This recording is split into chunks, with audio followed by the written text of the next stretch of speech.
We formed a quorum and it's also the appointed time. May I call the meeting to order? Please invite the administration to join us.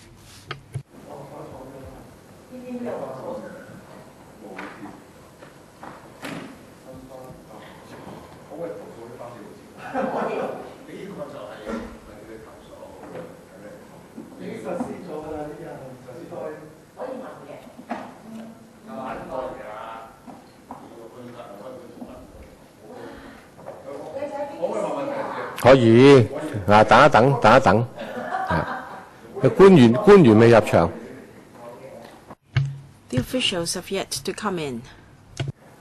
你問咗先啦，我話俾你聽，我哋會唔會接受啊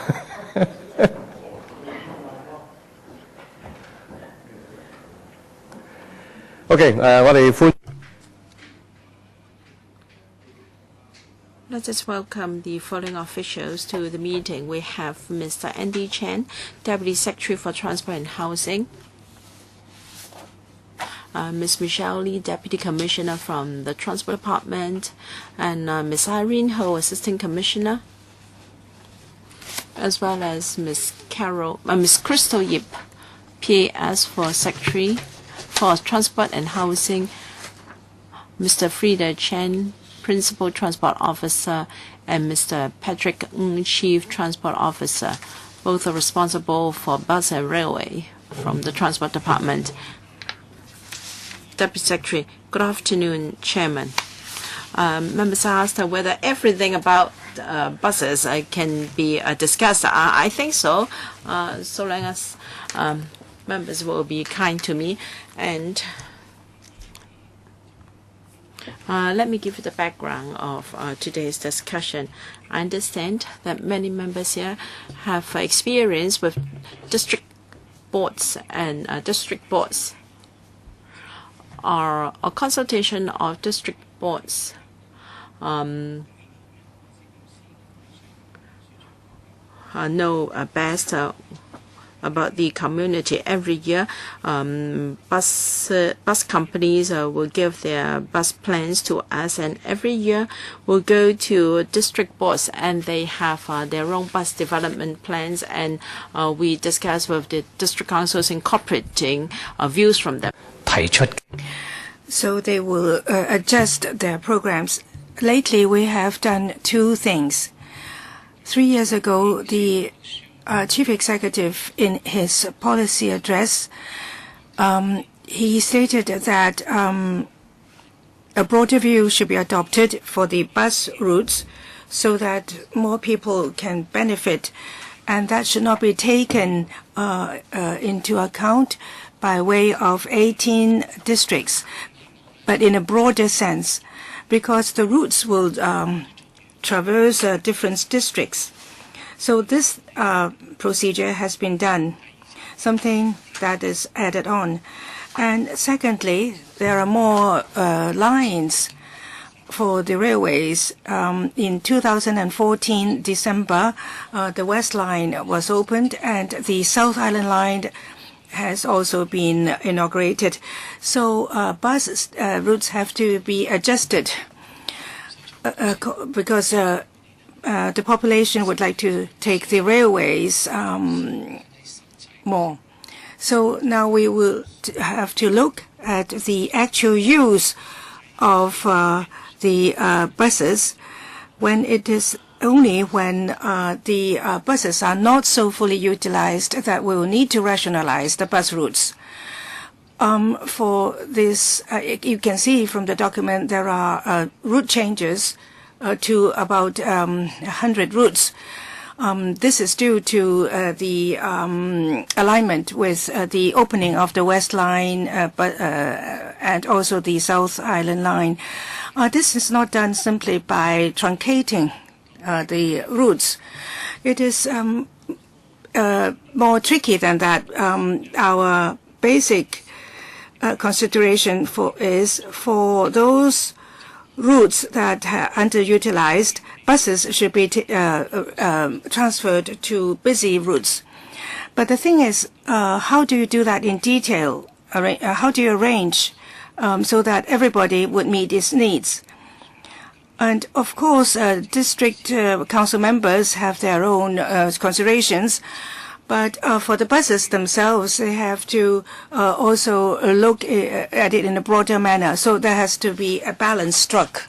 Now, why is it today that we have to ask members together to examine the schedule of route orders? The transport department head has a temporary arrangement for 2 years, and every 2 years, this has to be transferred to the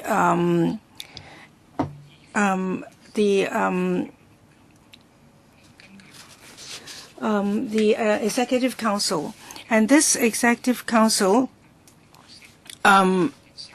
decision has to be reviewed here, so that we need to know what work has been done for the bus routes, and this has always been done. It is not a new thing. The community has not participated actively in the rationalization of routes. However, because of traffic congestion, the new towns and the new railway lines, the population has expressed more interest in this route rationalization. So that is why we need to explain the changes. The changes made have already operated for over a year, nearly 2 years. So passengers have been using these services, and the routes have been running. And each year, going forward, we can make adjustments after consideration with the district councils. And as for now, here we have the changes that have already been in operation, that have already been done, and now we need only to formalize. But however, if you have suggestions and recommendations, we are ready to take them back to the different district councils. So this is only a beginning here. It is not the end result here. So there are lots of space for adjustments. Thank you. The Secretary said that we have to hand over this room at 4:20, so we are 10 minutes short of the scheduled time. Let us begin, and we have 5 minutes each. Mr. Shouka Fei. Apart from being a member of the electrical, I'm also a district council member. I'm 10 years experience. I quite agree that if there's an amalgamation of routes to reduce pollution, air pollution, this is something that I would agree. However, when we take that direction, we also need to take account in the local needs, especially for areas that lacks mass transport, for instance, the MTR. For those people, buses are very important transport means. I live in the Bremer Hill. For 25A, for 25C, they go from Wan Chai to Bremer Hill. There's also number 25C. Buses, when they come to the district council, they would say that because of the lack of passengers, they are going to cut the line. However, 25A, they run the same routes up and down. But very often, the locals find that two buses will come at the same time, because if they run regularly, it's 7.5 minutes each. But very often they come in pairs, and I have already reflected that in district council. If they want to cut to 25A, so we can see 25C in front and 25A afterwards. And then can see that there are not many passengers in 25A because there's a 1 minute interval, so all the passengers would be grouped in 25C before. So that is why that they feel that there's a very long wait of 20 minutes. And some years later, sometime later, they would put 25A before and 25C later, and they would cut 25C. So there's been amalgamation done. But if they add some more buses for the frequencies for the 25A later on, not much. Then there's not much opposition then. But this year, the 85 they run from Shaokewan to another area, and very often you see them. They come in pairs. The 85 and the 25 come together. If it's a random occurrence, then that is all right. But if it is deliberate, does it seem fair to the passengers? Some people, there is a GPS. The one that's in charge. He would schedule it together and not separately. So 2 weeks ago,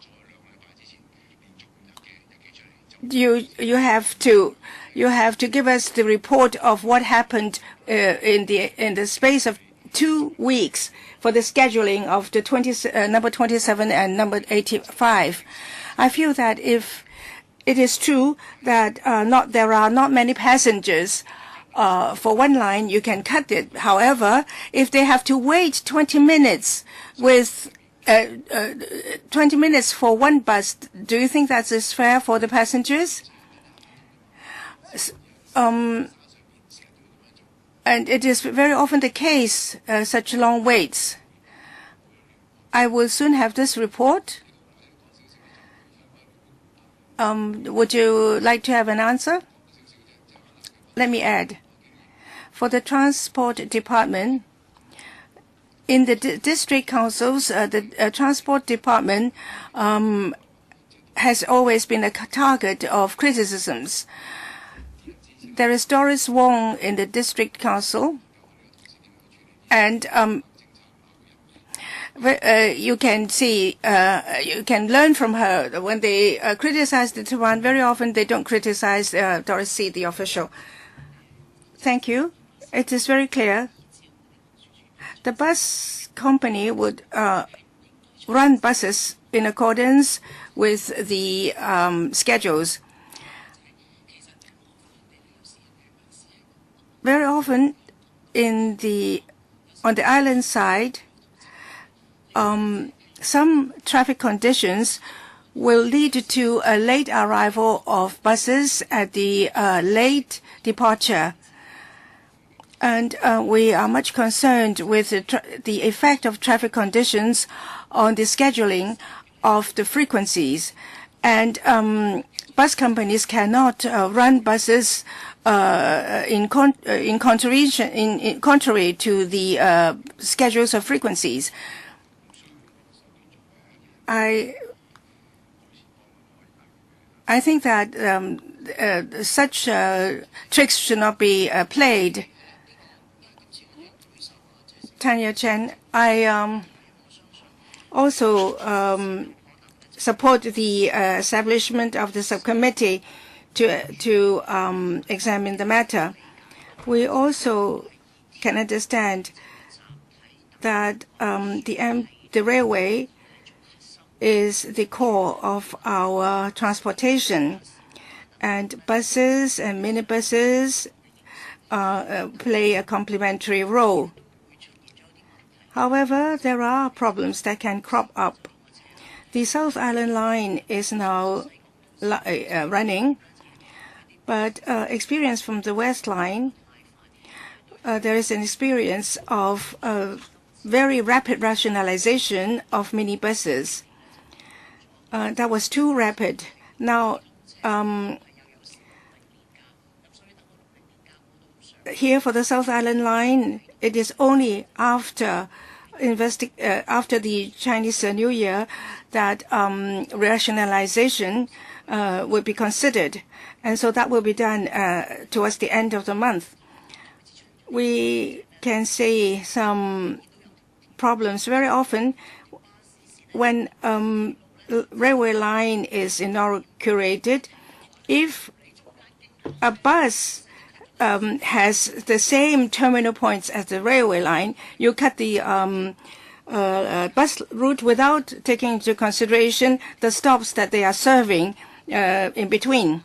Now, very often from the South Horizons to the Admiralty, you do not take into account whether the stops in between can be served. Now, last time I also mentioned such problems.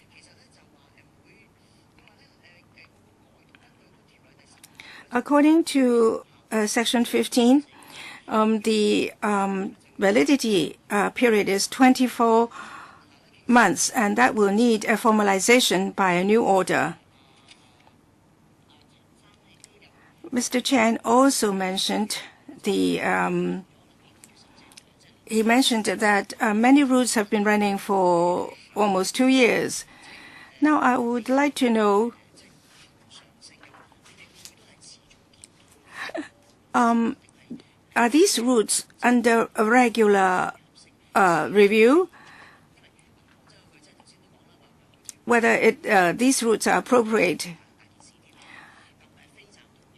Well, of course, the frequencies should be maintained and all stops should be served. Well, before the new order, are you keeping an eye on the performance of these routes? Are you going to listen to the views before you make the new order?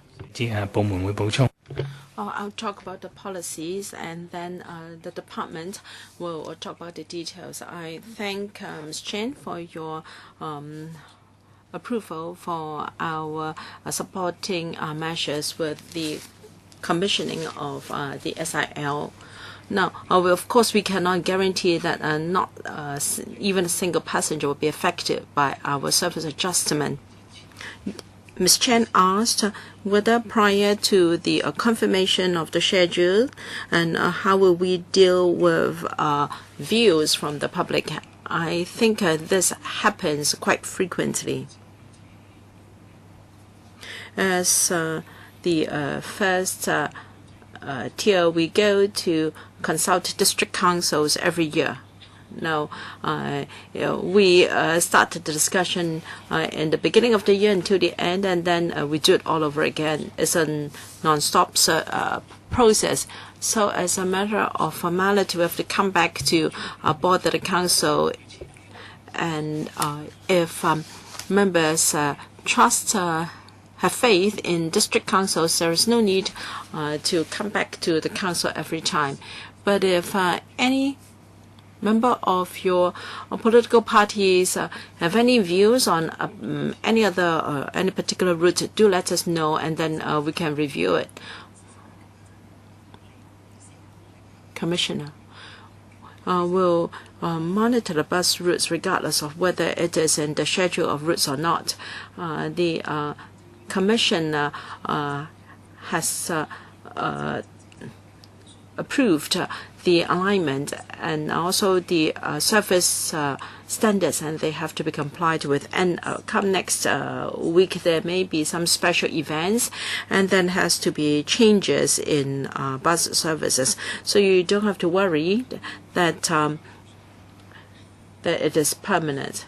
Well, I think changes are perpetual. Yes, things are bound to change forever. And Mr. Jeremy Tam.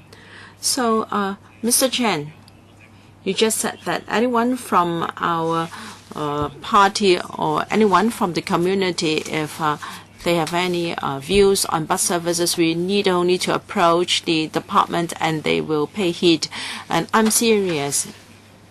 In fact, it is really difficult to comment on each and every bus route here. But I hope that when I asked to meet the department, it will be willing to examine a few bus routes with us in greater detail. Regarding bus services to the airport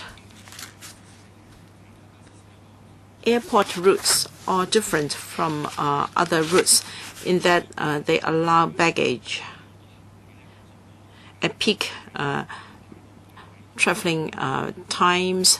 There isn't enough space for the suitcases, and as a result, passengers just cannot get on. However, statistically speaking, you feel that if the patronage is not up to a certain percentage, you cannot increase the frequency. But objective speaking, it is impossible for passengers to board a bus, but you're very rigid in deciding whether frequencies can be increased.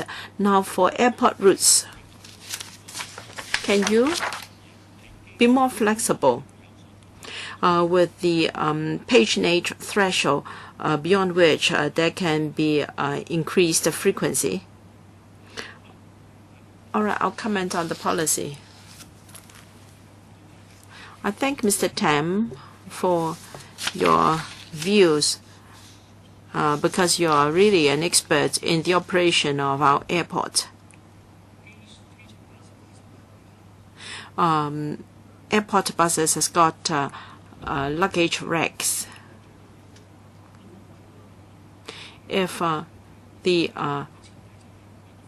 luggage has affected surface, now if there is sufficient demand for an extra bus to start, I don't think the bus companies would object, because the demand is rather stable, and if it is stable enough to support and increase the frequency, I don't believe there are reasons for the bus company to oppose.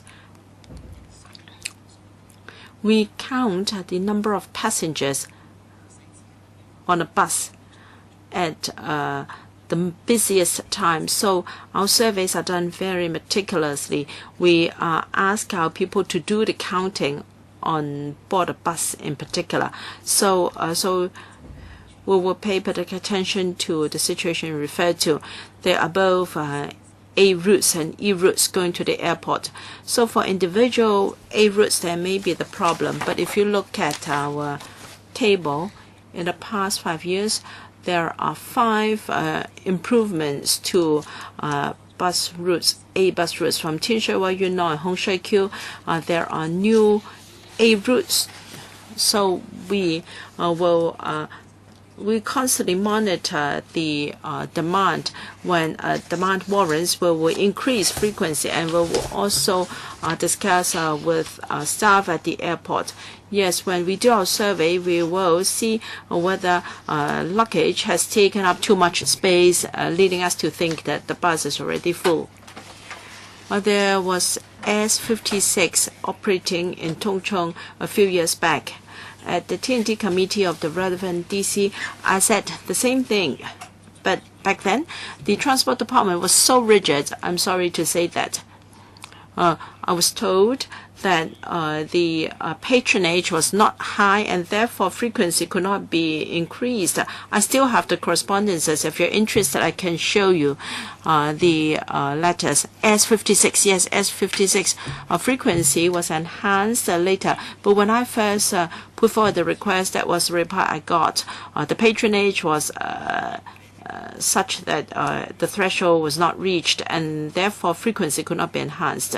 So the reply said that they were aware of the problem I pointed out, but they were not willing to change the frequency. Well, if they have changed their stance is good, it's just that I don't know. I didn't know beforehand. And Mr. Tam? I think the same applies to other A routes. Take N29 as an example. I must mention N29 because N29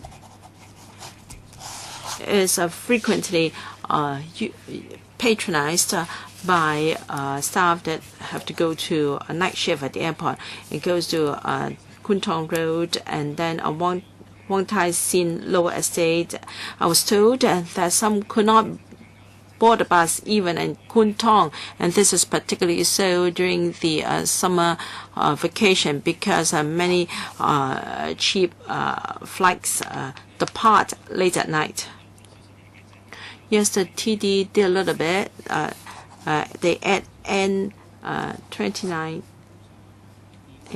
Were the buses entirely full, or was it packed? Passengers or luggage? Luggage is luggage, and therefore it's impossible for passengers to board. The luggage has blocked the passage inside the bus, so that's the situation of N29. So NA29 was added during the summer to provide some relief. I want that to be regularized. I don't want to talk about individual routes because it's impossible to be exhaustive, but that's the policy direction. You should review all A routes, and when you decide when frequency should be enhanced, you must bear in mind that the luggage might block the passageway. For instance, the rack high up is not really within the reach of ladies. They will always place their suitcases just next to their seats. Well, you can consider providing more racks, but there would be less seats as a result. So luggage has taken up some space. Passengers cannot board, but from your point of view, the patronage has not attained the threshold for increasing frequency. And I've heard rumors that A-route buses may make a day tour to the landing point or the portal of Hong Kong-Zhuhai-Macau Bridge. I know that this was mentioned last year, and many airport staff are not aware of this change.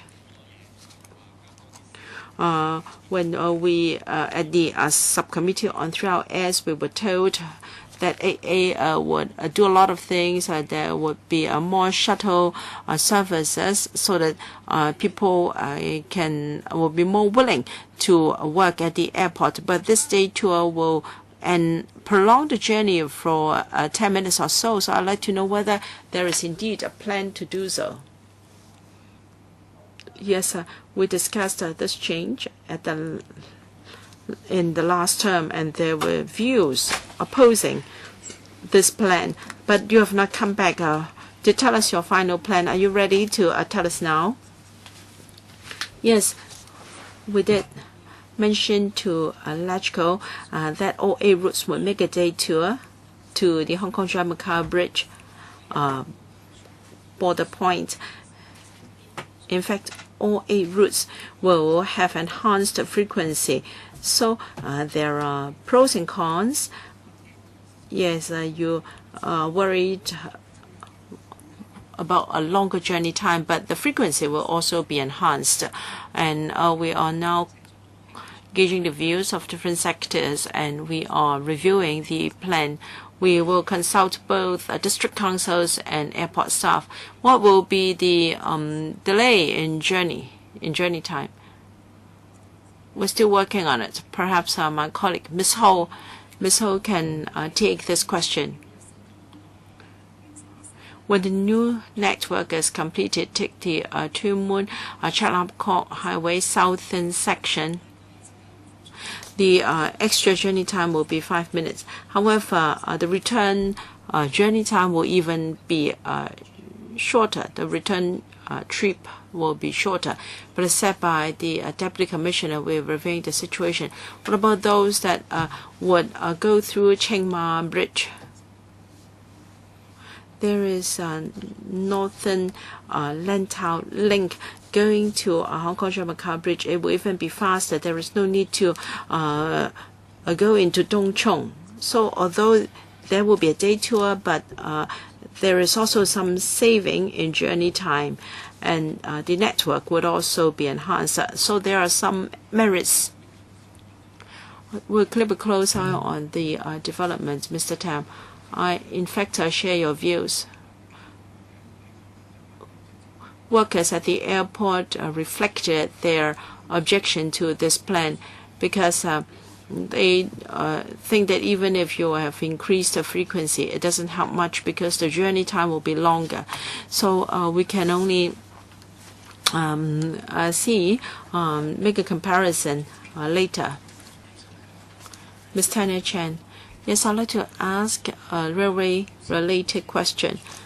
With commissioning of SIL, at first we thought that the pressure on Aberdeen Tunnel would be greatly reduced, but I see that there is still traffic jam there, according to some residents.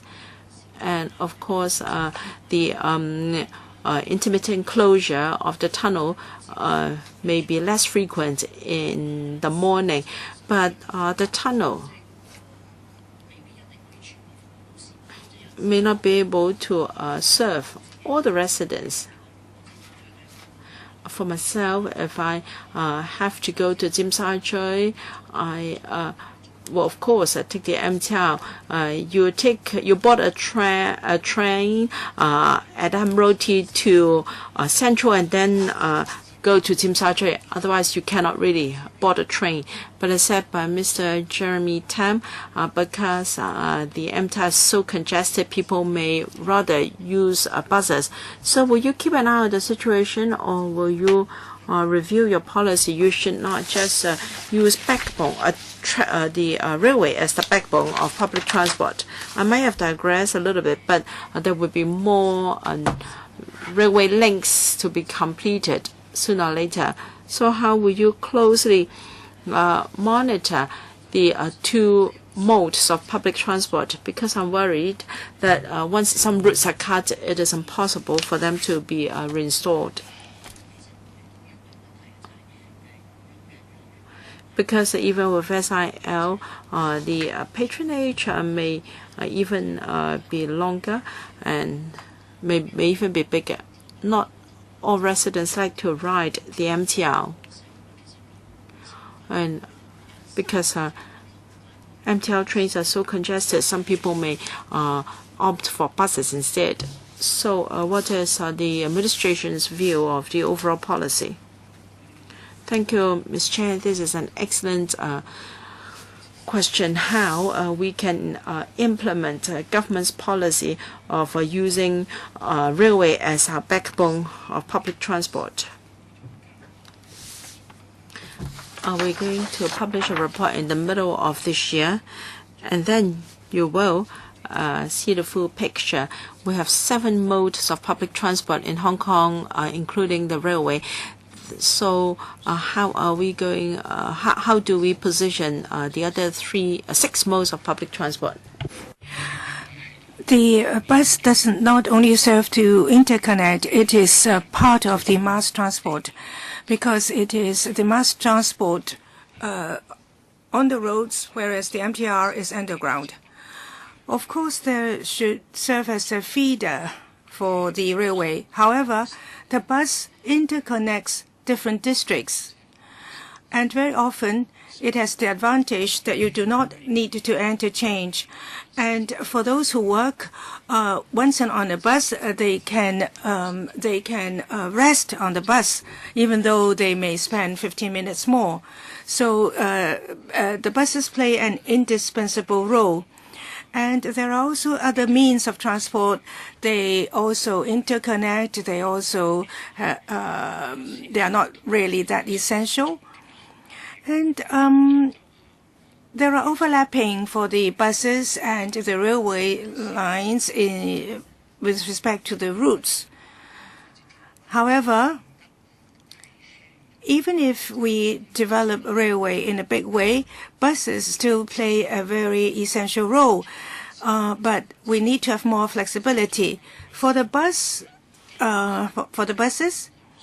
the routes are really advancing forward. They are not declining. it has a lot to do with the population increase. For instance, in the new territories, with all the new towns, there are more routes. If you look at the data of the routes, we can see that there are many new routes being developed. So you can be rest assured of the role of the buses. We are the first in the world in 2014 among the 140 cities. The Hong Kong public transport is very efficient, the most efficient of all, and we have lots of varieties of means of transport to choose from. So since we have the buses, we should make a more flexible use of it, and buses will develop. Do you have anything to add? None. Okay. Other questions from members? No? Would the Secretary lead us through the different provisions?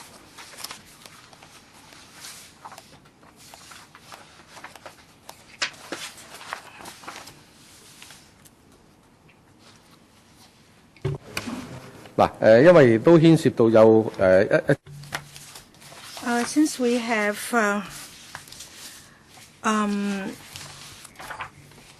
I think the well, maybe these provisions are very simple. So if there is no problem, that we can go through it very quickly. The first one is KMPB. It is the changes made from April 1st to July 30, April 1st of 2015 to July 31st of 16. Simply put,